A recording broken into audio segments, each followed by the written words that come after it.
So vaccines is intensifying, with countries that are producing doses wanting to be prioritized ahead of other nations. India has announced that its domestic vaccine rollout will get preference as many countries wait for deliveries from Astrazeneca, which is currently producing doses via the Serum Institute of India. That's after the country announced that it was battling a new surge in COVID-19 infections. At the same time, the European Union and United Kingdom are locked in a vaccine battle, with the EU threatening to block exports to other well-supplied countries, including the UK, until manufacturers deliver on promises made to the bloc. We can now speak about this with Edwin Ikuria in Nigeria. He's executive director of the One campaign. They're an advocacy group that's been championing calls for equitable vaccine distribution since the start of the pandemic. Edwin, always good to speak to you. Is this what you were always worried about? Exactly. It is what we've been worried about because we've called from the beginning, we had called for a global response because it's a global pandemic, and that nationalistic or nationally focused campaigns or attempt, a response to the pandemic was definitely never going to end the pandemic the way we want. So what we've seen now is, everybody's scrambling for themselves. Everybody's looking out for themselves.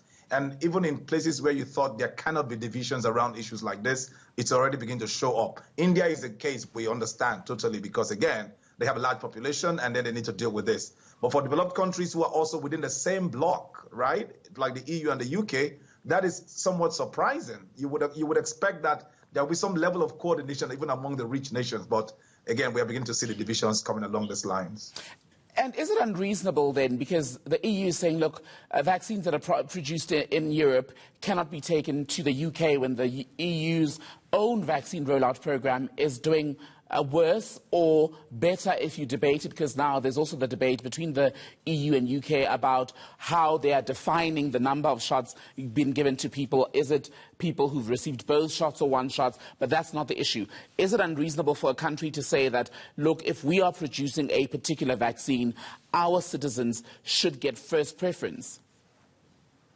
So again, when we talk about what is reasonable in this case is the understanding that this has to get everywhere.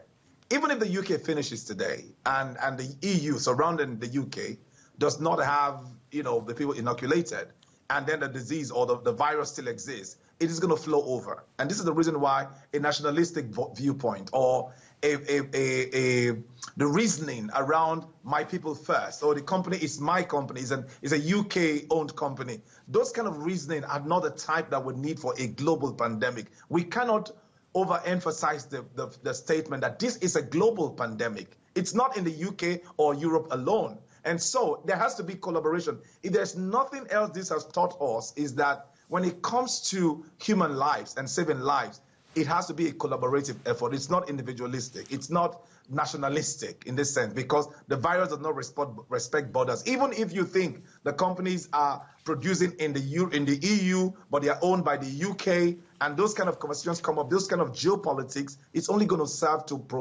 prolong the stay of the virus. And that's what we've been warning against. We don't think anything is reasonable right now unless everybody work in collaboration and have a collaborative plan. And now there's been resistance, of course, over the past few months to calls for the lifting of IP, intellectual property rules, to allow, for example, a South Africa, let's say, to then produce an AstraZeneca jab and be given the formula and everything else that's needed. It is the rich nations that have largely been opposed to that because they invested in the funding of the research programs and the initial studies of these vaccines. Do you think this row that we're seeing in and among the rich countries themselves will finally convince them to go the way of allowing IP rules to be lifted and allow everyone else to be able to help produce as many doses as possible? So, thank you for this question, because I think that is the core of the matter. But what we've seen is that people or the rich countries believe that a pandemic or a single event does not negate the good, the merits of IP protection and all of that. And so what we've also seen is that a single virus that is inanimate or something that you cannot even touch with your hands can cause such divisions, even among, traditional collaborators, right?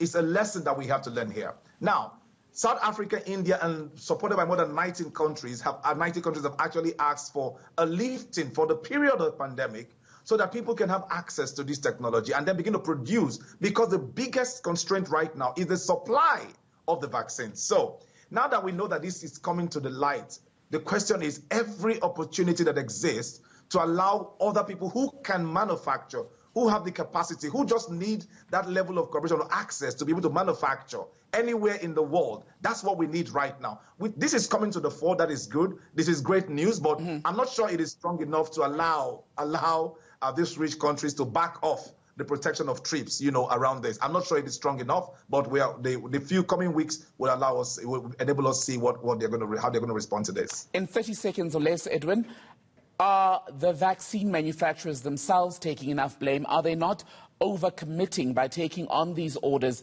given just the millions in quantities as far as demand? It's not overcommitment. The case is that there is demand. If people don't get inoculated, if people don't get vaccinated, this pandemic will not end. Now, the question will be, how do you ramp up production? And that is the question I'd like everybody to answer. What is the best way to ramp up production of these vaccines so that it can reach everywhere that it is needed? So that is what everybody must come together and agree on, instead of these squabbles and fights that we're currently seeing. Edwin Ikuria, director at the One campaign that's been advocating for vaccine equity across the world.